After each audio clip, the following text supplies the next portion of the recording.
श्री गणेशाय नमः। ओम गम गणपते नमः। श्री हरि ब्रह्मांड पुराण अध्याय 7 का शेष भाग। वह व्यक्ति वानप्रस्थ पर आश्रित मुनि सेवित धर्म को प्राप्त करता है। वह दिव्य धन और बल से संपन्न होता है और ज्ञान से कभी च्युत नहीं होता और देव योनियों में जन्म लेता है। हाथी, शरभ, सिंह, व्याघ्र, नील, शल्यक, ऋष, मारजार, लोहास, मायक, मायव और वानर, ये सब 11 वानरों की जातियां मानी गई हैं। इन सब जातियों के प्रणेता प्रतापवान बाली राजा थे, जो देवासर संग्राम में नित्य अभिमानी भयंकर असुरों को बलपूर्वक मारने वाला था। वह उस महात्मा बाली ने देवों और असुरों में जिनका बल अधिक था, उन असुरों के बल को नाश करने के लिए देवों के राजा इंद्र के सहायक बनकर देवों का पक्ष लिया था तथा यह यहाँ सारा यह यहाँ संसार को धारण करने वाले ब्रह्मा ने पहले ही निर्धारित कर दिया था। इस प्रकार यह वानरों की उत्पत्ति कही गई। अब एरावती के पुत्रों को सुनिए। एक बार भोमन ने सूर्य के 2 अंड कपालों को लाकर अपने दोनों हाथों से उसे पकड़कर स्थानांतर छंद का गान किया था। उस समय सामवेद के रथयंतर छंद की स्तुति करते समय शीघ्र ही एक हाथी की उत्पत्ति हुई थी। भोवन ने वैसे ही पुत्र की इच्छा से ऐरावती के साथ समागम किया था। इसीलिए ऐरावती के गर्भ से पैदा होने के कारण वह हाथी ऐरावत कहा गया। देवराज इंद्र का वाहन होने के कारण वह प्रथम मतंगराज हाथियों का राजा हुआ।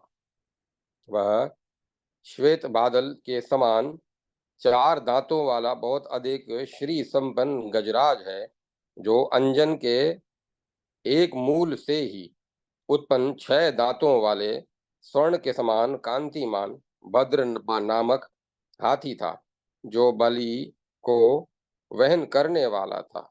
उस भद्र नामक हाथी से पैदा था उस ऐरावत के अंजन, सुप्रतीक, वामन और पद्म, ये 4 पुत्र थे।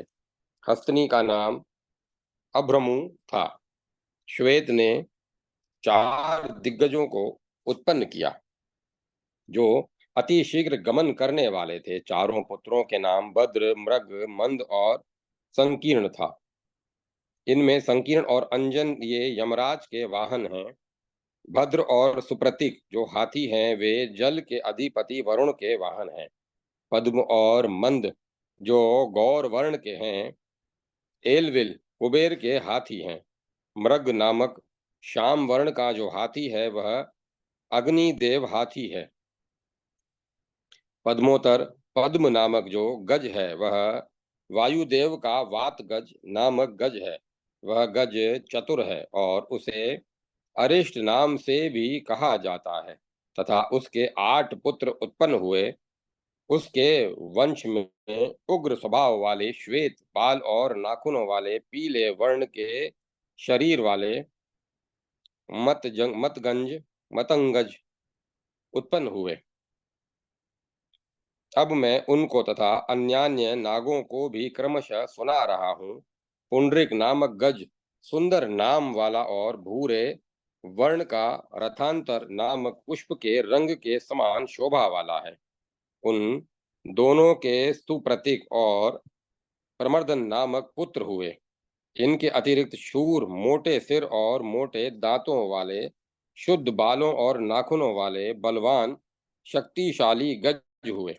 उनके वंश के गज बलि और डराने वाले स्मरण किए गए। उनके वंश में पुष्पदंत, भृतसामा, षडदंत, पद्मपुच्छ, ताम्रपर्ण आदि गज उत्पन्न हुए। उनके इनके हथनियों के साथ समागम के पुत्र उत्पन्न हुए। इनके वंश में लंबे ओष्ठ वाले, श्याम वर्ण के उग्र स्वभाव वाले, लंबी सूंड वाले, मोटे और लंबे मुख वाले, सुंदर दिखाई देने वाले गज उत्पन्न होते हैं। वामदेव नामक हाथी काजल के समान काले रंग का है। साम से वामन नाम का गज उत्पन्न हुआ, जिसकी पत्नी अंगदा थी। उसके बलवान और उसके नीलवान और लक्षण दो पुत्र उत्पन्न हुए। ये सब हाथी उग्र स्वभाव वाले थे। इनके शिरोभाग और कंधे देखने में सुंदर थे। ये चौड़ी छाती वाले थे तथा ये सब तेज चलने वाले थे। उसके वंश को नीच पुरुषों द्वारा बांधे हुए गज उत्पन्न हुए, जो निविड़ घरों में रखे गए। सुप्रतीक कुरूपता से तथा सामा सुरूपता से युक्त थे। उस सुप्रतीक के प्रहारी संपाति और प्रथु ये तीन पुत्र थे। उसके वंश से में विशाल कंधों वाले, दीर्घ तालु और ओष्ठ वाले, अच्छी तरह विभक्त बालों वाले, मृदु संभोग करने वाले गज उत्पन्न होते हैं। अंजन से अंजन और साम ने अंजनावती का जन्म हुआ। उन दोनों के भी प्रमाथि और पुरुष दो पुत्र उत्पन्न हुए, ऐसा स्मरण किया गया।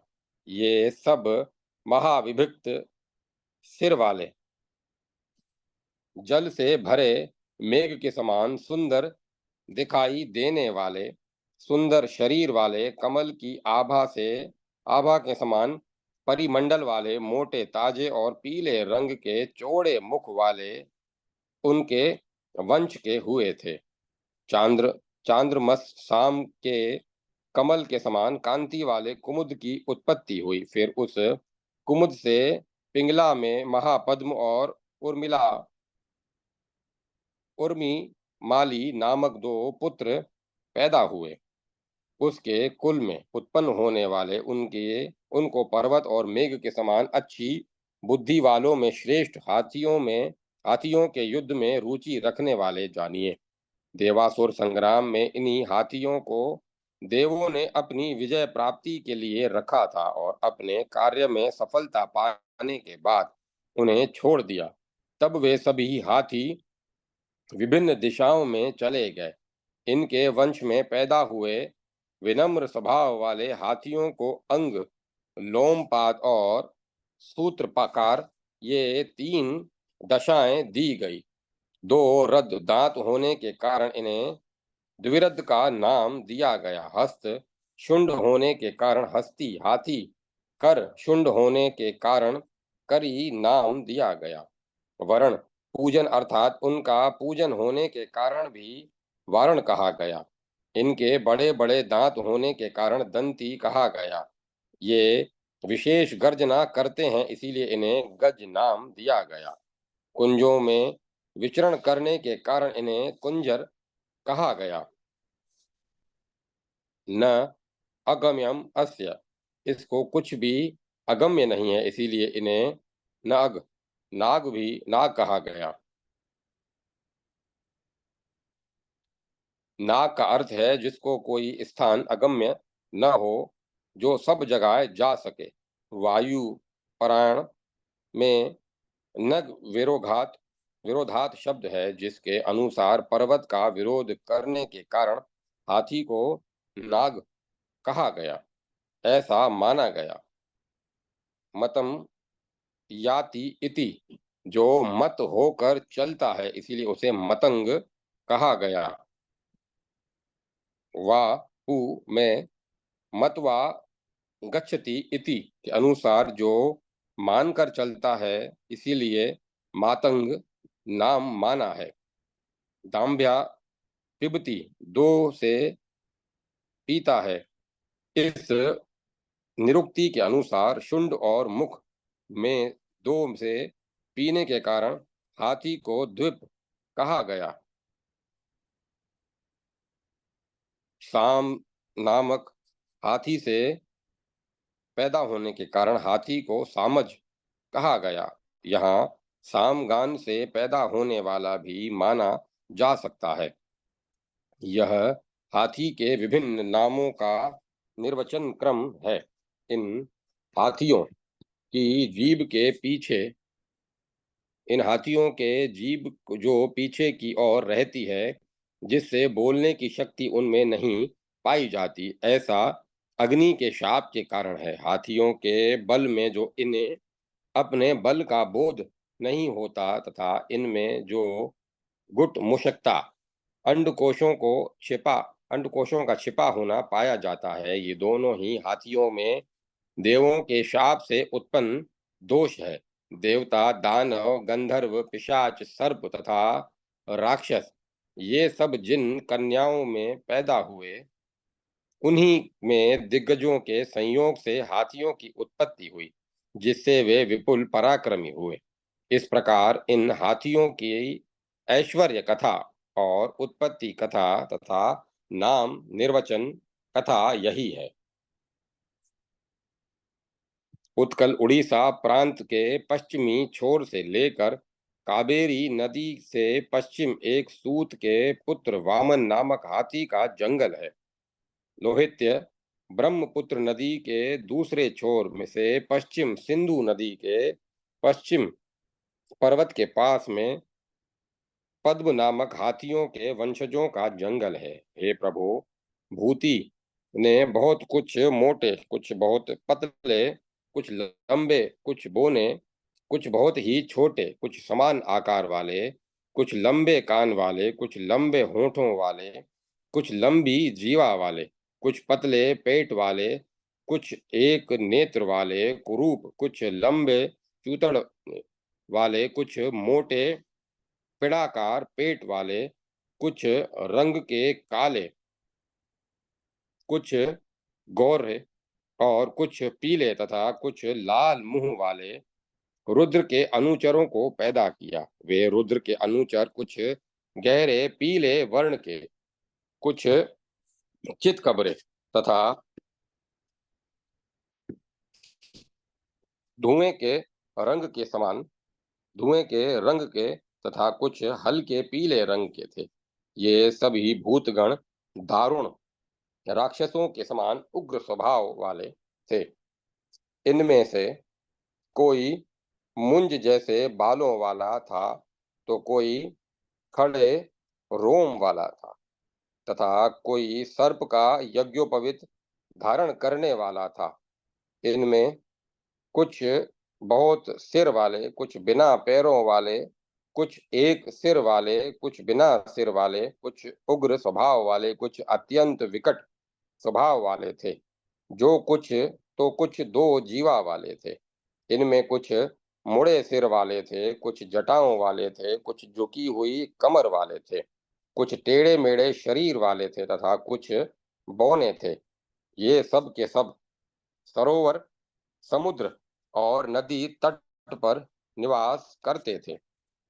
इनमें कोई एक कान वाला था, कोई बड़े बड़े कान वाला था, कोई शंकु के समान कान वाला था, तो कोई बिना कान वाला था।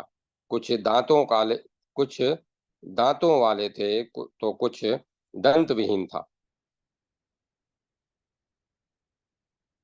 कुछ नाखूनों वाले थे, कुछ बिना जीभ के थे। इनमें किसी के एक दांत हाथ तो किसी दो हाथ थे, किसी के तीन हाथ थे, तो कोई बिना हाथों वाला ही था। कुछ एक पैर वाले थे, कुछ दो पैर वाले थे, कुछ तीन पैर वाले थे, तो कुछ बहुत पैरों वाले थे। इनमें कुछ महान योगी थे, कुछ महापराक्रमी थे, कुछ अच्छे मन वाले थे, तो कुछ महाबली थे। इनमें कुछ सब जगह जा सकने वाले थे, कुछ क्रोध न करने वाले थे, कुछ ब्रह्म ज्ञानी थे, तो कुछ इच्छा से अनेक प्रकार के रूप धारण करने वाले थे, कुछ परम घोर तथा क्रूर स्वभाव वाले थे, कुछ परम पवित्र कल्याणकारी, कुछ सुधार्मिक थे, कुछ कुटदंत थे, कुछ बड़ी जीभ वाले थे, कुछ विशेष बालों वाले थे, तो कुछ विकृत मुख वाले थे। इनमें कितने हाथ से कान वाले थे, कितने मुख से खाने वाले थे। कितने सिर सिर से खाने वाले थे, तो कितने कपाल धारण करने वाले, कितने मुद्गर धारण करने वाले थे, कितने धनुषधारी थे तथा कितने तलवार और शूल धारण करने वाले थे।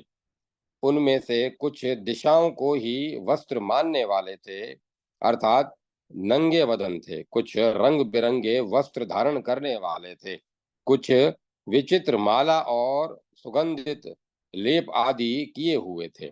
कितने ही अन्न खाने वाले थे, कितने मांसाहारी थे, कितने सुरापान करने वाले तथा कितने सोमपान करने वाले थे। इनमें कुछ संध्या, प्रातः और सायं विचरण करने वाले घोर स्वभाव थे, कुछ दिन में विचरण करने वाले सौम्य स्वभाव थे, कुछ रात्रि में विचरण करने वाले, कुछ स्पर्श करने में बहुत खुरदरे, कुछ स्वरूप एवं स्वभाव से घोर रात्रि में घूमने वाले निशाचर थे। इन सब को भूति से उत्पन्न किया था। इन सब को भूति ने उत्पन्न किया था। ये सभी राक्षस थे तथा सभी भगवान शंकर महादेव को मन से मानने वाले थे। न इनकी न इन सब के पत्नियां थी, न इनकी न इन सब के पत्नियां थी तथा और पुत्र थे। सब के सब उधरवरेता ब्रह्मचारी थे। इन आत्मयोगी भूतों की संख्या 1 लाख थी। वे सब के सब भगवान शंकर के परिषद के सदस्य थे तथा वे सब भूत कहे गए। कपिश से कुष्मांडा ने उन्हें पुनः पुनः पैदा किया। कपिशा से कुष्मांडा ने उन्हें पुनः पुनः पैदा किया, इसीलिए मैथुन से वे पिशाच वर्ण से हुए और वर्ण से कपिश भूरे वर्ण के हो गए। कपिश वर्ण के कारण वे पिशाच कहे गए। वे सब मांसाहारी थे। अन्य 16 पिशाच वंश आज भी विद्यमान है, अतः नाम से उनको तथा रूप के अनुसार उनके वंश को बता रहा हूँ। अर्थात जिनसे जो पैदा हुए उसी के नाम पर इनके वंश कहे गए। जैसे कि छगल के वंशज छगल कहलाए तथा वक्र के वंशज वक्रमुखी कहे गए। इसी कारण दुष्पुर के वंशज पूर्ण कहे गए तथा सूची के सूची मुख कहे गए। विषाद के विषादी कहे गए तथा ज्वाला राक्षस के वंशज आंगारक कहे गए। फिर कुंभपात्र के वंशज कुंभी और प्रतुंद के वंशज प्रतुंदिक कहे गए। इसी प्रकार उपविंद के वीरगण तथा उलखल उलूखल के वंशज उलूखली कहे गए। अमरक अमरक के कर्मकी, कुशंड के कुशिंडिक कहे गए। पाणिपात्र के पाणिपात्री तथा पांशु के वंशज पांशुमती कहलाए। नितुंद के वंशज नितुंदी और निपुण के निपुणी तथा बालाद के केश मादी और स्कंद के वंशज प्रस्कंदिक गण कहे गए। इस प्रकार 16 पिशाचों के ये 16 गण कहे गए, जो है अजामुख, वक्रमुख, पूरण, स्कंधिन, विषाद, अंगारिक, कुंभपात्र, प्रतुंदक, उपवीर, उलुक उलुखिलक, उलुखलिक, कुशंडिक, पांशु, पाणिपात्र, निपुण, तेतुंद, सुचिमुख और उच्छा उच्छेषाणार्थ 16 गण हैं। इस प्रकार यह कुष्मांड बैकुंड में होने वाले कुलीनों का वर्णन किया गया। इन्हीं के कुल में पैदा होने वाले अन्यान्य पिशाचों को जानना चाहिए। अतः अत्यंत घृणित विकृत आकृति वाले इनके अनंत पुत्र और पौत्र हुए। इसीलिए इन पिशाचों के लक्षण बतला रहा हूं। इन पिशाचों के सभी अंगों पर केश केश होते हैं। इनकी गोल आंखें होती हैं। इनके बड़े बड़े दांत और बड़े बड़े नाखून होते हैं। इनके रंग अंग टेढ़े मेढ़े होते हैं तथा वे पुरुष को खाने वाले होते हैं। उनके मुख नीचे की ओर झुके हुए होते हैं। कुष्मांडिक कहलाने वाले पिशाच बिना कान के, बिना रोम के तथा बिना वस्त्र के होते हैं तथा वस्त्र के स्थान पर चमड़े को लपेटे रहते हैं। वे सदैव मांस के होते हैं तथा वस्त्र के स्थान पर चमड़े को लपेटे रहते हैं। वे सदैव मांस के भोजन को अपना प्रिय आहार मानते हैं। वक्र नामक पिशाचों के अंग, हाथ पैर वक्र होते हैं तथा उनका चलना फिरना भी वक्र ही होता है तथा वे इच्छा अनुसार रूप भी बदल लेते हैं। नितुंदक नाम के पिशाच तिल अर्थात तेल का भोजन तथा रक्तपान के शौकीन होते हैं। इनके उनके पेट लंबे और ऊपर को उठी हुई लंबी नाक होती है और शरीर, सिर और भुजाएं छोटी होती हैं। अर्कमर्क नाम के पिशाच वानर के समान आकृति वाले तथा बोलने वाले, उछल उछल कर चलने वाले, वृक्षों पर निवास करने वाले होते हैं। पांचू नाम से पुकारे जाने वाले पिशाच उधर्व बाहुधारी होते हैं तथा उनके रोम ऊपर को उठे हुए होते हैं।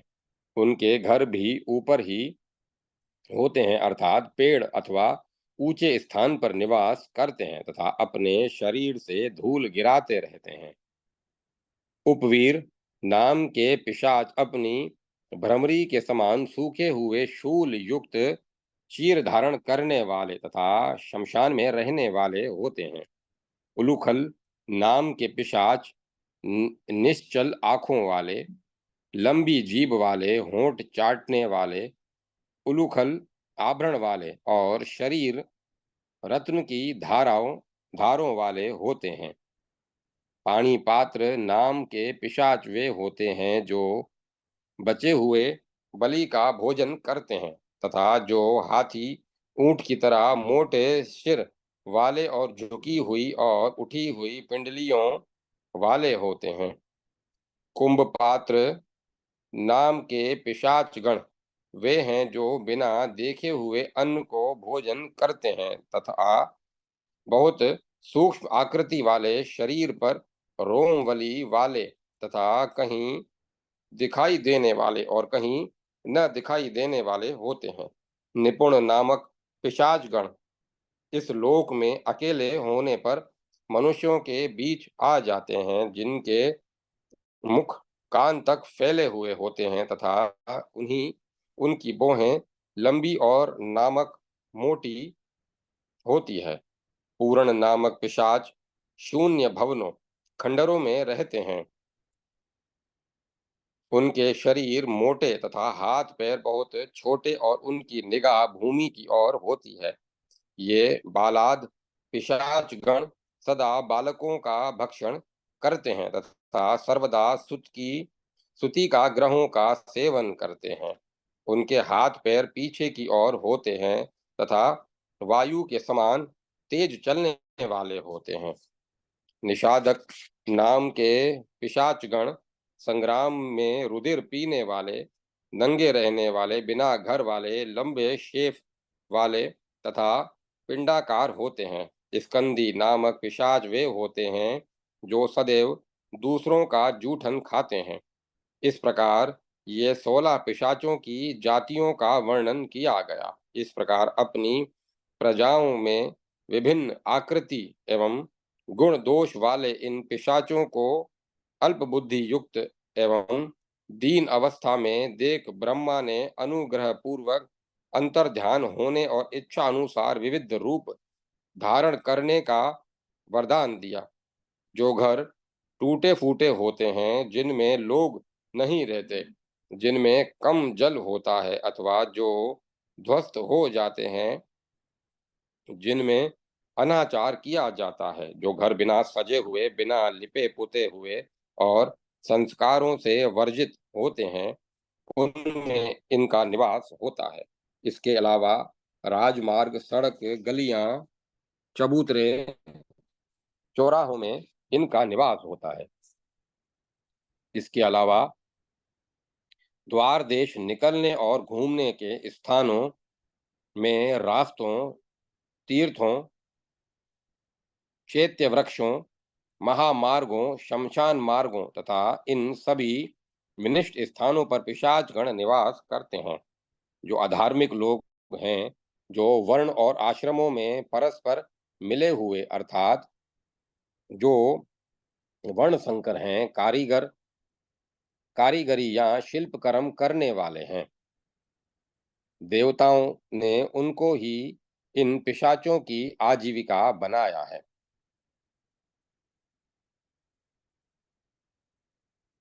धनार्जन के स्वाभाविक धर्म संगत उपायों के अलावा चोरी, विश्वासघात आदि तथा इसी प्रकार के अन्य उपायों के द्वारा जो धन उपार्जित करने की जो क्रियाओं की जाती हैं, उनमें देवता पिशाच होते हैं। मधु, मांस, भात, दही, तिल, चूर्ण, मदिरा, आसव, धूप, हल्दी, खिचड़ी, तेल, मोथा, गुड़ भात, काले वस्त्र, धूप और पुष्प, इन सब सामग्रियों सहित पर्वों की संधियों के अवसर पर पिशाचों को बलि दी जानी चाहिए। ऐसी आज्ञा इन पिशाचों को ब्रह्मा ने दी और शूलपाणी शंकर जी को इन पिशाचों का अधिपति बनाया। सुंदरी दृष्टा ने व्याघ्रों और सिंहों को उत्पन्न किया तथा हाथी और एवं अन्य मांस भक्षी जंगली पशुओं को पैदा किया। सब ऋचा के समस्त पुत्रों की उत्पत्ति को अब ऋषा के समस्त पुत्रों की उत्पत्ति को सुनिए। उनकी 5 पुत्रियां थी, उनके नाम को सुनिए। मीना, अमीना, व्रता, परिव्रता, अनुव्रता, ये 5 जानिए। अब इनकी संतानों को सुनिए। वे हैं सहस्त्र दृष्टा, मकर, पाठिन, तिमी, एक प्रकार की मछली, रोहित, राहु, रोहू मछली, ये मीना की संतानें कही गई हैं। इस प्रकार ये सब मीना से उत्पन्न संतानें मैन कही गई हैं। ग्राह 4 प्रकार के कहे गए हैं। मुदगर, शंकु, उग्र तथा शिशुमार, ये सब अमीना की संतानें हैं। ये सब अमीना से पैदा हुए हैं। व्रतों ने जल में विचरण करने वाले सभी प्रकार के अनेक कछुओं, शंखों को उत्पन्न किया।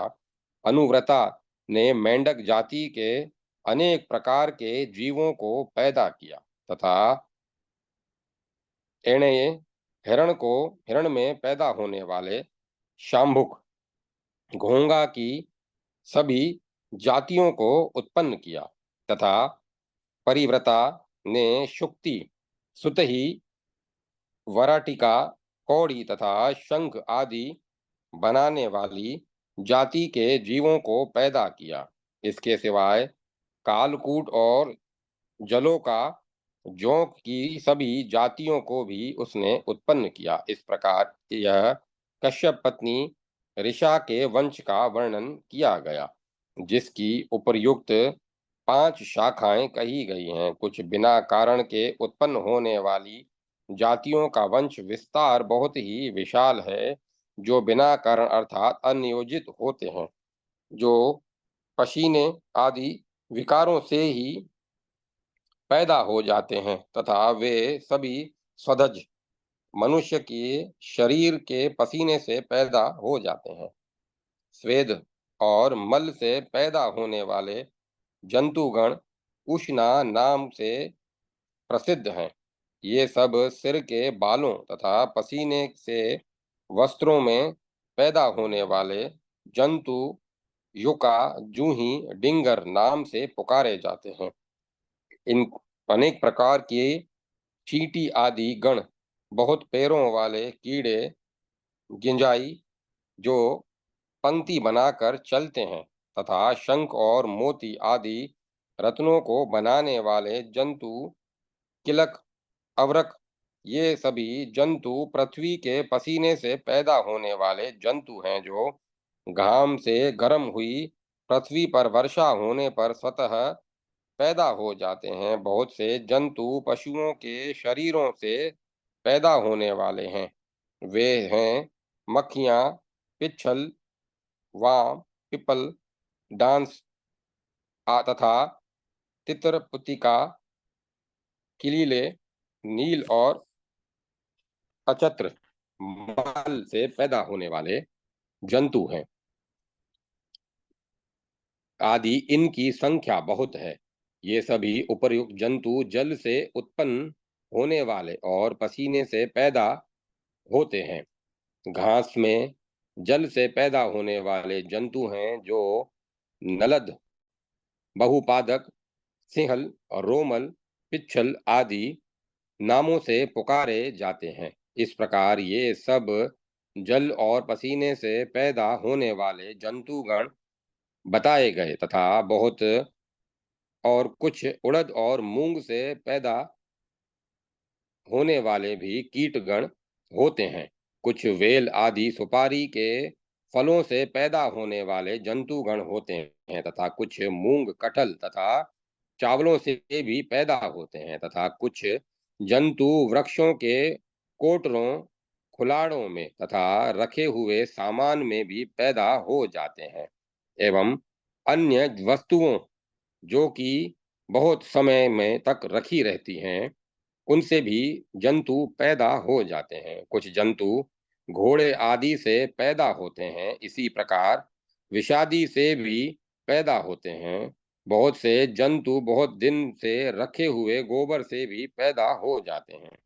सुत जी कहते हैं कि विप्रों, कुछ कीड़े लकड़ी में भी सब प्रकार से पैदा हो जाते हैं। पसीने से तो जंतु पैदा होते ही हैं। शुष्क गोबर से जंतुओं की उत्पत्ति होती है।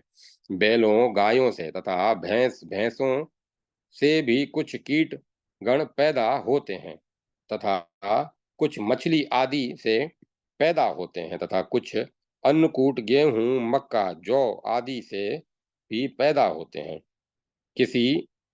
किसी वस्तु में विकार पैदा होने पर भी कुछ जंतु पैदा हो जाते हैं तथा कुछ गाजकुल वाले होते हैं तथा अन्य जोंक आदि सूक्ष्म जातियां भी हैं। कुछ जंतु कबूतर, कुररी, पक्षी आदि से सूक्ष्म शुक पैदा होते हैं। मक्खियों से के कुछ विकार स्वरूप अनेक जातियां होती हैं, अर्थात मक्खियों की जाति के अनेक जंतु हैं। प्राय कुछ जंतु कहीं बचे हुए जल युक्त कीचड़ में मच्छरों की अनेक जातियां पैदा होती हैं। इसी प्रकार भ्रमरों की जातियां भी पैदा होती हैं। पुती का पुत्र सप्त का, मणिछेद, व्याल, पोतज, ये जंतु गौ से पैदा होते हैं। शतवेरी के जितने भेदों भेद हैं वे करिक्षों से उत्पन्न होते हैं। इस प्रकार के अन्यान्य स्वधेज शूद्र जंतुओं की संख्या अगणित है। केवल संक्षेप में इसका वर्णन किया गया है। ये सब जंतु पूर्व जन्म के कर्मवश कहे गए हैं, अर्थात पाप करने वाले मनुष्य इन योनियों में भटकते रहते हैं। इनमें इनके अतिरिक्त जो नेत्रत्य जंतु हैं वे उपसर्गज कहे गए हैं। संसार में कुछ प्राणी योनि से उत्पन्न होने वाले कहे गए हैं तथा कुछ स्वतः उत्पन्न होने वाले कहे गए हैं। प्राय सभी देवतागण उपपत्ति से जन्म लेने वाले होते हैं, अर्थात उनकी उत्पत्ति सिद्धि से होती है तथा उनमें कुछ देवता योनि से पैदा होते हैं तो कुछ किसी निमित्त से पैदा होते हैं। शर्मा ने दुलोहनक और लोलोह नामक दो पुत्रों को जन्म दिया। इन दोनों की चार संतानें हुई जिन्हें सम्रादिक गण, चलने वाले हिरन आदि जानना चाहिए। और इनके नाम हैं श्यामल, सबल, लोहित और अंजना, कृष्ण, धूम, अरुण और दुलोहल। 8 क्रदु के संतानें हैं। सुरसा ने 100 सिरों वाले सर्पों को जन्म दिया। सर्पों का राजा तक्षक था और नागों के राजा वासुकी थे। ये नाग और सर्पगण सब तमोबहुल गण, क्रोध के वशीभूत रहने वाले वंश हैं। अब पुलह ऋषि की ताम्रा के साथ पैदा हुई संतानों को सुनिए। ताम्रा की 6 कन्याएं मुख्य रूप से विख्यात हैं, जो ताम्रा से पैदा हुई हैं। उनके नाम हैं ग्रथी, भांसी, शुकी, क्रौंची, शैनी और धृतराष्ट्रिका। अरुण की पत्नी गृध्री ने संपाति और जटायु नामक 2 महापराक्रमी और महाबली पक्षी श्रेष्ठ पुत्रों को जन्म दिया। संपाति के विजय पुत्र हुए, जिनके 2 मुख थे, जिनका विजय और प्रसह नाम था। जटायु के जो पुत्र हुए वह कंक, ग्रंथ और कर्णिक कहे गए। गुरुत्मान की पत्नी भांसी, क्रौंची तथा शुकनी थी। धृतराष्ट्री तथा शयनी उनकी संतानें को मैं बता रहा हूँ। शुकी ने गुरुत्मान से 6 प्रसिद्ध पुत्रों को जन्म दिया। उनके नाम हैं सुख, सुनेत्र, विशिक, स्वरूप, सुरस और बल हुए। फिर उन महात्मा गरुड़ के अनेक पुत्र और पौत्र हुए। इन क्रूर सर्पभक्षी गरुड़ों की संख्या 14,000 थी। उनके पुत्र पौत्र आदि से ही पक्षियों का सृष्टि पर विस्तार हुआ।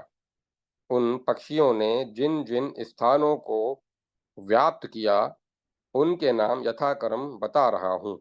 वे समस्त शालमली द्वीप में देवकुट पर्वत, मणिमान पर्वत, सहस्त्र शिखर, पर्णमाल, सुकेश, शात्र, शातशृंग पर्वत तथा कुरूर पर्वत, पंचशिखर, हेमकुट पर्वत पर रहते हैं। प्रचंड वायु से उत्पन्न होने वाले अति कांतिमान पद्म के समान रंग वाले उन महाबलशाली गरुड़ नामक पक्षियों से इन पर्वतों की चोटियां भरी पड़ी हैं। भांसी के पुत्र भांस नाम से प्रसिद्ध हुए। उल्लू, कौवे, मुर्गे, मोर, कलखलिक, कलविंक, गोरैया, कबूतर, लवा, तीतर आदि सभी पक्षी भांसी की संतान कहे गए हैं। क्रौंची ने भांस नामक पक्षियों को उत्पन्न किया। कुरर, सारस, बगले आदि अन्यान्य जो मांसभक्षी पक्षी हैं, उन्हें शैनी ने उत्पन्न किया। सुंदरी धृतराष्ट्री ने हंस, कलाहंस, चक्रवाक तथा अन्य प्रकार के सभी जल पक्षियों को पैदा किया। शैनी ने अनंत पुत्र पौत्र को जन्म दिया। गरुड़ की पत्नियों का वर्ण कर चुका वर्ण कर चुका। अब इरा की संतानों को सुनिए। इरा ने कमल समान नेत्रों वाली 3 कन्याओं को उत्पन्न किया। वे कन्याएं वनस्पतियों, वृक्षों और तथा लताओं की माता थी। उनका नाम लता, अलता और विरुधा था। लता वनस्पति के ने पुष्पों के से फल देने वाली बेलों को पैदा किया, अर्थात पुष्पों से आनंद देने वाली बेल को पैदा किया, अतः उन पर फल नहीं आते। अतः पुष्पों द्वारा फल ग्रहण करने वाले वृक्षों को अलता ने पैदा किया। विरुधा ने गुलमलता, वली, समस्त तृण जाति, त्वक्सर, जिनके छाल से में ही सार हो, अर्थात बांस आदि में ही उनकी समाप्ति होती है। इस प्रकार ये कश्यप के स्थावर और जगम वंशजों का वर्णन किया गया तथा उनके पुत्र और पौत्रों को भी बताया गया। जो संसार में निरंतर विद्यमान है। अब सुत जी कहते हैं कि मैंने इस सृष्टि के समस्त सर्ग का एक अंश वर्णन कर दिया, अतः यह मरीचि पुत्र कश्यप की संतानों का सर्ग संक्षेप में से बताया जा चुका है। इनके उनके वंश का विस्तार से वर्णन सैकड़ों वर्षों में भी नहीं किया जा सकता। अदिति धर्मशिला थी और दिति बलशिला थी। सुरभि तपशिला थी और दनु मायाशिला थी। मुनि गंधशिला और क्रोधा अध्ययनशिला थी। अरिष्ट गतिशिला गाना गाने के स्वभाव वाली थी तथा खशा क्रूर स्वभाव वाली थी। क्रोध स्वभाव वाली क्रुधु थी तथा क्रोधा पवित्र आचरण वाली थी। विनता भार वहन करने के स्वभाव वाली थी। ताम्रा निश्चय ही दूसरों को चोट पहुंचाने तथा विश्वासघात के स्वभाव वाली थी। इरा दूसरों से पर अनुग्रह करने के स्वभाव वाली थी तथा अनुया भक्षण करने के स्वभाव वाली थी। लोक माताओं के ये ही स्वभाव हैं। इनके शील आचरण आदि का समष्टि समिष्टि में यही परिचय है। इन सब के धर्मशील आचरण आदि बुद्धि क्षमा बल और स्वरूप ये राजसी तामसी एवं सात्विकी प्रवृत्तियां इनमें पाई जाती हैं। इस प्रकार ये वे धार्मिक और अधार्मिक दोनों विचारों वाली मानी जाती हैं। कश्यप की ये सभी संतानें अपनी अपनी माताओं के समान स्वभाव वाली एवं कुलीन थी। देवता असुर गंधर्व यज्ञ राक्षस पनग पिशाच पशु जंगली पशु मृग पक्षी लताएं ये सभी संतानें दक्ष की मानुषी कन्याओं से में उत्पन्न हुई। अतः मनुष्य का स्वभाव इन सब में श्रेष्ठ माना गया। यहाँ इस प्रकार जितनी भी सृष्टियां हुई हैं उन सब देव उन सब देवताओं और मनुष्यों में देखा जाए तो मनुष्य की सृष्टि सर्वश्रेष्ठ है, अर्थात मनुष्य की योनि सबसे श्रेष्ठ है, क्योंकि मनुष्य ही की धर्म कर्म धर्म अर्थ काम और मोक्ष इन चारों साधनों का साधक है। उनके इस लोक में सुर और असुर कार्य की सफलता के लिए बारंबार निम्न स्तोत्रों के रूप से में सुर और असुर पैदा होते रहते हैं। इस प्रकार यह वंशों की उत्पत्ति विस्तार से वर्णन की गई है।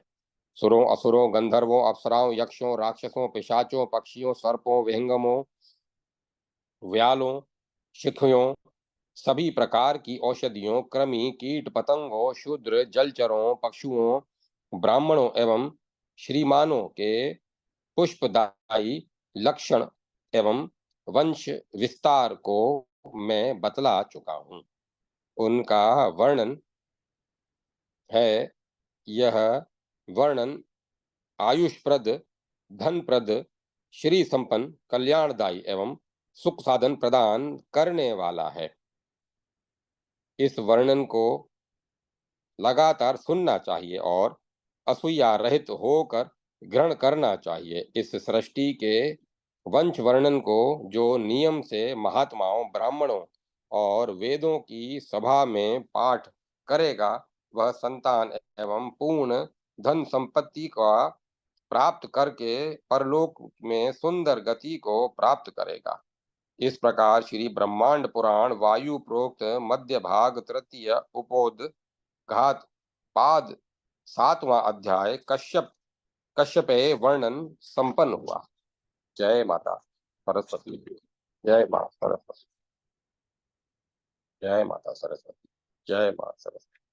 अध्याय 8 ऋषि वंश वर्णन। सुत जी ने कहा, हे ऋषियों, इस प्रकार महात्मा कश्यप ने जब समस्त चराचर प्रजाओं की सृष्टि कर दी तथा उनको अच्छी तरह प्रतिष्ठित कर दिया, तब उसके बाद उस सब के मुख्य प्रजापति ब्रह्मा ने उन सब के अधिपतियों पर नियुक्त करने का उपक्रम किया। अतः उन्होंने द्विजातियों ब्राह्मण क्षत्रिय एवं वैश्यों विरुद्धों नक्षत्रों ग्रहों यज्ञों और तपों के राज्य पद पर सोम को अभिषिक्त किया। अंगिरा के वंश में उत्पन्न होने वाले सभी प्रजाओं का राज्यपद बृहस्पति को दिया। भृगुकुल के सभी वंशजों के अधिपति पद पर काव्य शुक्राचार्य को अभिषिक्त किया। इसके समस्त आदित्यगण का प्रजाओं का अधिपति विष्णु को बनाया और वसुगण के अधिपति अग्निदेव को बनाया और प्रजापति गण राजा दक्ष को बनाया तथा मरुदगणों की प्रजाओं का राज्य वासव को दिया। इसके बाद दैत्यों का राजा दितिनंदन प्रहलाद को बनाया तथा साध्य गणों का राजा नारायण को और रुद्र गणों का राजा वृषध्वज शंकर को बनाया। दानवों का राजा विप्रचित्त को बनाया तथा जलों के राजा के पद पर वरुण को अभिषिक्त किया एवं राजाओं राक्षसों यक्षों और पार्थिवों पृथ्वी से प्राप्त धनों का राजा विप्रशा विश्व विश्रवा पुत्र कुबेर को बनाया तथा पितरों का राजा विवस्वान पुत्र यम को नियुक्त किया। समस्त भूतों पिशाचों का राजा शूलपाणी गिरीश शंकर को बनाया तथा पर्वतों का राजा हिमालय को और नदियों का राजा सगार को बनाया। गंधर्वों का अधिपति चित्ररथ को बनाया तथा अश्वों का राजा उच्चेश्वा अश्व को अभिषिक्त किया। इसके बाद हिंसक पशुओं का राजा शार्दुल जो सिंह से अधिक बलशाली हिंसक पशु था जो अब उपलब्ध नहीं है को बनाया तथा और ऊंची टाट वाले चतुष्पदों गाय भैंस नील गाय आदि का राजा सांड को नियुक्त किया और उड़ने वाले सभी पक्षियों का राजा श्रेष्ठ गरुड़ को बनाया।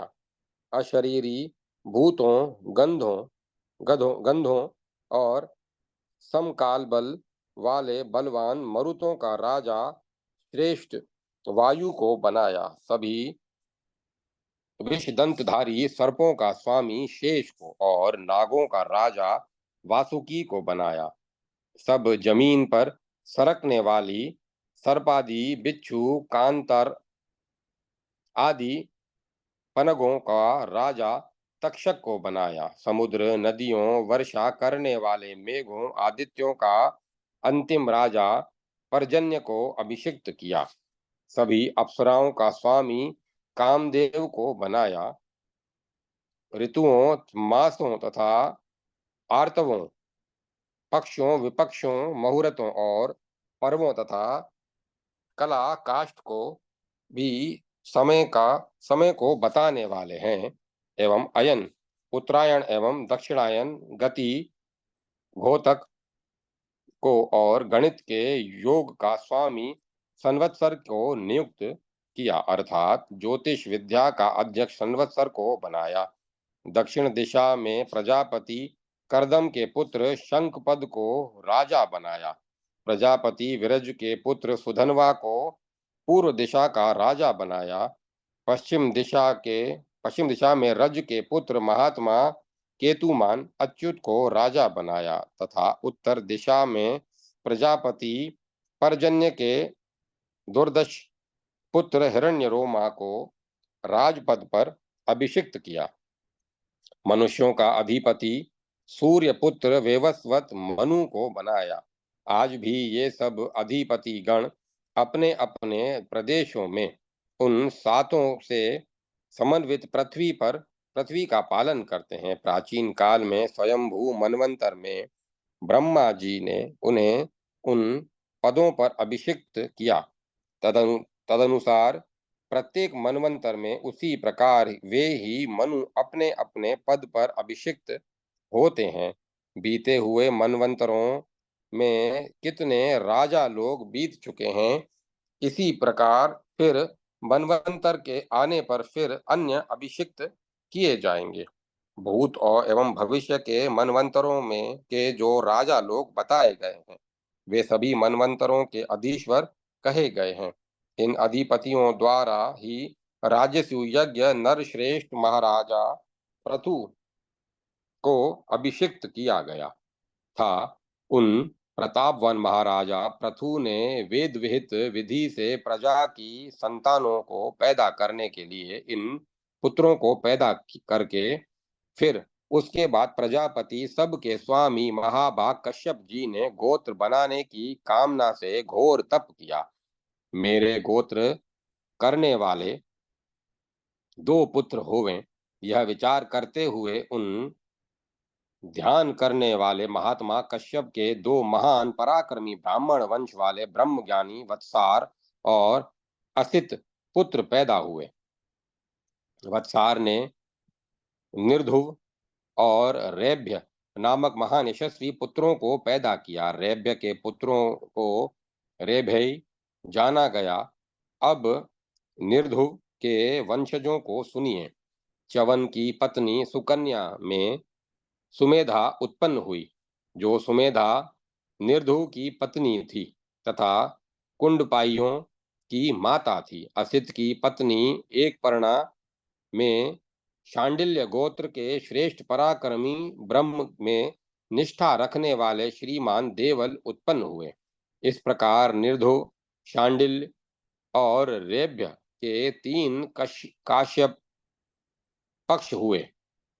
इनकी संतानों में वज्री आदि देव पैदा हुए। चारों युगों के बीत जाने पर मनु के 11वें युग में द्वापर के अवशिष्ट रह जाने पर मरुत के नारिष्य पुत्र हुए। फिर उनके पुत्र दम हुए। दम के राज्यवर्धक हुए। फिर राज्यवर्धक के सुधृति पुत्र हुए। उसके बाद इन सुधृति के पुत्र केवल हुए। केवल के बंधु मान और रबंधु मान के बुद्ध और हुए तथा बुद्ध के पुत्र राजा तृणबिंदु हुए। तीसरे त्रेता युग के प्रारंभ में उन तृणबिंदु की पत्नी अलम्बुषा के गर्भ से उत्पन्न इलवला कन्या हुई। इन इस उस कन्या से पौलत्स्य कुल की वृद्धि करने वाले विश्वा उत्पन्न हुए, जो बृहस्पति देवताओं के आचार्य कहे गए। उस कन्या के देववर्णिनी पुष्प पुष्पोत्तरा और वाका दो पुत्रियां और माल्यवान नामक पुत्र पैदा हुए। माल्यवान की कन्या केकसी हुई और उनके ज्येष्ठ पुत्र वैश्रवण हुए। जो वैश्रवा ने देववर्णिनी को से उत्पन्न किए, वे वैश्यवर्ण शास्त्र और वेद विधि से युक्त थे, राक्षस के रूप तथा असुर बल से युक्त थे। उनके 3 पैर, विशाल शरीर, बड़ा सिर, बड़ी ठुड्डी, 8 दांत, हरी दाढ़ी, शंकु जैसे कान और लाल वर्ण था। उनकी छोटी और मोटी भुजाएं तथा भयंकर पिंगल वर्ण था तथा वे जन्म से ही विवर्त ज्ञान से संपन्न एवं संबुद्ध थे।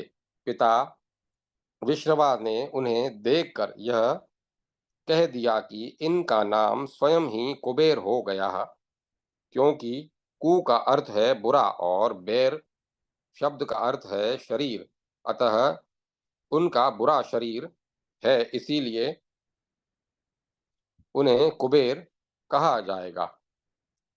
तब बुरे शरीर वाला होने के कारण उन्हें कुबेर कहा गया तथा वे विश्रवा के समान थे तथा विश्रवा के पुत्र थे। उस कारण उन्हें विश्रवण नाम से कहा गया। कुबेर ने रिद्धि के में प्रसिद्ध नलकुबर को उत्पन्न किया। रावण, कुंभकर्ण, कन्या सुपर्णखा सुपर्णखा और चौथा पुत्र विभीषण, केक की केक की विश्रवा से 4 और संतानें पैदा हुई। उनमें रावण शंकु के समान कान वाला, 10 सिर वाला, पीले रंग वाला, में सिर के लाल बालों वाला, 4 पैरों वाला, 20 हाथ भुजाओं वाला, महाशरीर और महाबल वाला, काजल के समान काले दांत वाला, लाल गर्दन वाला, रूप और बल में राक्षसी, औज से युक्त, पराक्रम और बुद्धि में राक्षसों में सबसे श्रेष्ठ, जन्म से ही भयंकर और क्रूर वह रावण वास्तव में रावण ही था। वह रावण पूर्व जन्म में हिरण्यकश्यपु था, चारों युगों में राजा हुआ तथा वह 13वां राक्षस था। सुत जी बोले, हे विप्रगण, उस रावण ने 5 करोड़ 61 लाख वर्ष तक राज्य किया और 60,000 वर्ष तक उस रावण ने देवताओं और ऋषियों को जगाने वाला घोर तप किया था तथा 24वें त्रेता युग में वह दशरथ पुत्र राम द्वारा नाश को प्राप्त हुआ। महाउदर वाला प्रहस्त तथा विशाल पार्श्वकाल खर पुष्पोत्कटा के पुत्र थे और कुंभी नसी कन्या थी। त्रिशिरा और दुषोण तथा राक्षस विधुंजीवा तथा अनुपालिका नामक कन्या पाल्यवान पत्नी वाका से उत्पन्न स्मरण किए गए थे। इस प्रकार ये क्रूर कर्म करने वाले पौलस्त्य कुल के 10 राक्षस थे। सभी के सभी भयंकर, कुलीन और सब देवताओं द्वारा भी जीतने योग्य नहीं थे। वे सब जितने भी पुलस्त्य के वंशज राक्षस थे, सब के सब यक्षों में भी पुत्र पौत्रों सहित लब्ध प्रतिष्ठित लब्ध प्रतिष्ठ शूरवीर थे। अगस्त्य, विश्वामित्र और क्रूर ब्रह्म राक्षसों, वेदाध्ययनशील, तप और व्रत में स्थित उनके एडविड नाम का राजा पुलस्त्य पुत्र स्वयंपिंगल था। इनके अतिरिक्त जो यज्ञ का भोग करने वाले राक्षस थे, वे 3 गण वाले थे। वे 3 हैं, यतुधान, ब्रह्मधान, वार्ता और दिवाचर। उनमें निशाचर गण कवियों द्वारा 4 प्रकार के स्मरण किए गए हैं। वे हैं पौलस्त्य, नेतृत्य, अगस्त्य और कौशिक। इस प्रकार ये 7 जाति वाले राक्षस कहे गए हैं। सुत जी ने कहा कि अब मैं इन राक्षसों के स्वभावों के अनुसार उनके रूप का वर्णन करूंगा। वे व्रताक्ष, पिंगल पीले रंग वाले, महाकाय विशाल शरीर वाले, महोदर विशाल उदर वाले, 8 दांत वाले, शंकु के समान कान वाले, ऊपर को बाल वाले, कान तक फटे हुए मुख वाले, मंजू के समान धुएं के रंग के सिर के बालों वाले, मोटे सिर वाले, श्वेत आभा वाले, छोटी और मोटी भुजाओं वाले, ताम्र के समान मुख वाले, लंबी जीभ और होंठ वाले, लंबी बोहें और मोटी नाक वाले, नीले शरीर वाले, लाल गर्दन वाले, गहरी आंख वाले, भयंकर शरीर वाले, महाघोर स्वर वाले, विशाल और बंधी हुई पिंडी वाले, स्थूल ऊंची नाक वाले, पत्थर के समान मजबूत दारुण कुल वाले, क्रूर प्रायः क्लिष्ट कर्म करने वाले, कुंडल मुकुट और कुशनश धारण करने वाले, विचित्र आभरण, चित्रमाला एवं गंध का लेप करने वाले थे। उन राक्षसों में अन्न खाने वाले, कुछ मांस खाने वाले तथा कुछ मनुष्यों को खाने वाले कहे गए हैं। इस प्रकार यह राक्षसों के रूप साधर्म्य को विद्वानों ने बताया है। बल, बुद्धि और मायाकृत युद्ध में उन राक्षसों के समान कोई नहीं था। पुलह के पुत्र मृग हिंसक प्राणी हैं। जो सभी दंतधारी और व्याल हैं। भूत, सर्प, पिशाच, श्रमर, हिरन, हाथी, वानर, किन्नर, आयु तथा किम पुरुष जो भी मैंने बताए हैं, वे सभी क्रोध के वशीभूत रहने वाले कुल हैं। वे वस्वत मनवंतर में क्रतु संतानहीन कहे गए हैं। इनके उनके न पत्नियां थी और न पुत्र थे, तथा उनका तेज संक्षिप्त करके स्थित था। सुत जी बोले कि अब मैं तीसरे प्रजापति अत्रि के वंश का वर्णन करूंगा। उनकी 10 सुंदरी पत्नियां थी तथा सभी पतिव्रताएं थी। भद्राश्व की घृताची अप्सरा में उनके 10 पुत्र हुए। वे हैं भद्रा, शूद्रा, मृद्रा, शलभा, मलदा, बला और हला। ये 7 हुई। 8वीं गोचपला कही गई हैं तथा ताम्रसा और वैसा ही अन्नकुटा भी। वहां जो वंश पैदा करने वाले थे उनका नाम प्रभाकर था। मुद्रा में अत्रि ने यशस्वी पुत्र सोम को उत्पन्न किया। राहु द्वारा सूर्य के हत को हो जाने पर तथा स्वर्ग के भूमि पर गिरने पर तथा उस लोक के अंधकार से ढक जाने पर जिन सोम ने प्रकाश को परिवर्तित किया था, उस समय आकाश मंडल से गिरते हुए सूर्य को महर्षि अत्रि ने कहा कि तुम्हारा कल्याण हो। उनके आशीर्वचन से वे भूमि पर नहीं गिरे। सुत जी ने कहा कि महातपस्वी अत्रि ने जिन श्रेष्ठ गोत्रों को पैदा किया, उसके नाम बता रहा हूं। देवताओं द्वारा जिसका यज्ञों में अनिधन नहीं मरना प्रवृत्त हुआ था, तो उन्हीं अत्रि ऋषि ने 10 स्त्रियों में अपने ही समान 10 पुत्रों को पैदा किया। वे सभी पुत्रगण अपनी तपस्या के कारण परम कांतिमान थे। कल्याण प्रदान करने वाले अत्रेय नाम से प्रसिद्ध वे सभी ऋषिगण वेदों में पारंगत थे। उनके सुविख्यात यशस्वी ब्रह्मवादी महातेजस्वी 2 पुत्र उत्पन्न हुए, जिनमें सबसे बड़े दत्तात्रेय थे और छोटे दुर्वासा थे।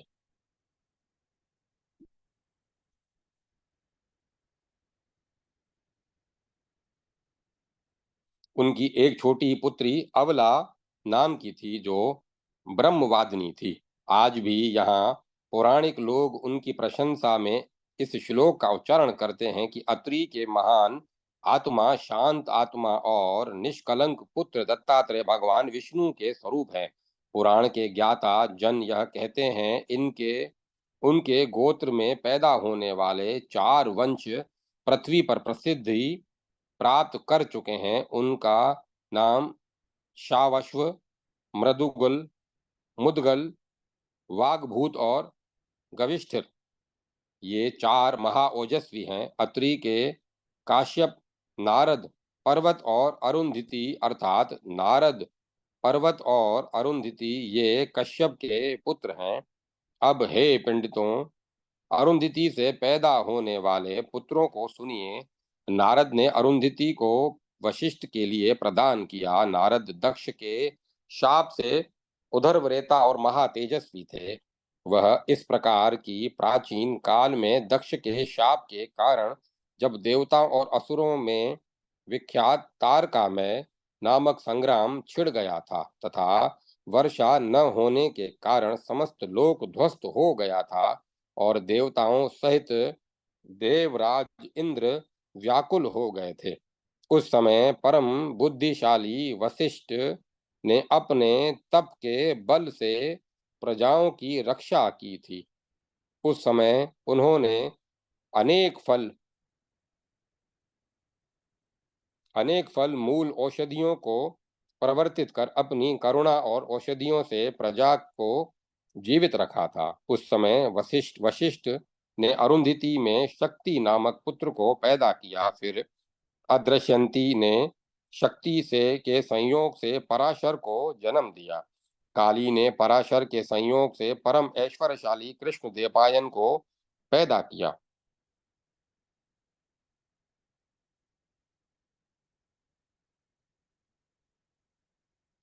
देवपायन के संयोग से अरणी में परम गुणवान शुक की उत्पत्ति हुई।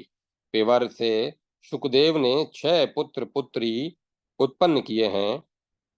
वे हैं भूरिश्रवा, प्रभु, शंभु, कृष्ण और गौर। उनकी छठी कीर्तिमती नामक कन्या भी उत्पन्न हुई, जो योग माता और व्रत धारण करने वाली थी।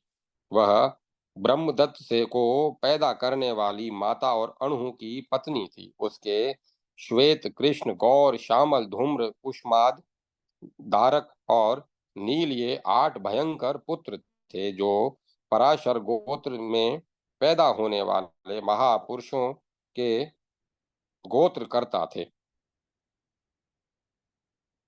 अब इनके सब इंद्र प्रमति के पुत्रों को सुनिए। वशिष्ठ का कपिंजली धृताची में कुणिति नामक पुत्र पैदा हुआ, जो इंद्र प्रमति नाम से प्रसिद्ध हुआ। पृथु की पुत्री में वशिष्ठ एक वसु नामक पुत्र उत्पन्न हुआ। उसका पुत्र उपमन्यु हुआ, जो सभी उपमन्यु कहे गए। मित्रा वरुण के वंश में पैदा होने वाले जो कुंडिन्य नाम से प्रसिद्ध हैं, वे एक ही मूल ऋषि के वंशज हैं तथा अन्य वशिष्ठ नाम से विख्यात हैं। इस प्रकार ये वशिष्ठ के 11 पक्ष कहे गए हैं। ये उपर्युक्त 8 ब्रह्मा के मानस पुत्र रूप में विख्यात हैं। ये सभी महाभाग्यशाली हैं। इनके वंश आज तक भूमंडल पर स्थित हैं। ये देवों और ऋषियों से भरे हुए तीनों लोकों को धारण करते हैं। इनके पुत्रों और पौत्रों की संख्या सैकड़ों और हजारों है, तथा जिस प्रकार सूर्य की किरणें 3 लोकों में व्याप्त हैं, उसी प्रकार इनके वंश तीनों लोकों में व्याप्त हैं। इस प्रकार श्री ब्रह्मांड पुराण वायु प्रोक्त मध्य भाग तृतीय उपोद्घात पाद 8वां अध्याय ऋषि वंश वर्णन संपन्न हुआ। जय माता सरस्वती। जय माता सरस्वती। ओम नमः शिवाय। ओम नमो नारायण। ओम नमो भगवते वासुदेवाय। ओम तत्सत। ओम तत्सत। ओम तत्सत। अब कथा को विराम दिया जाता है।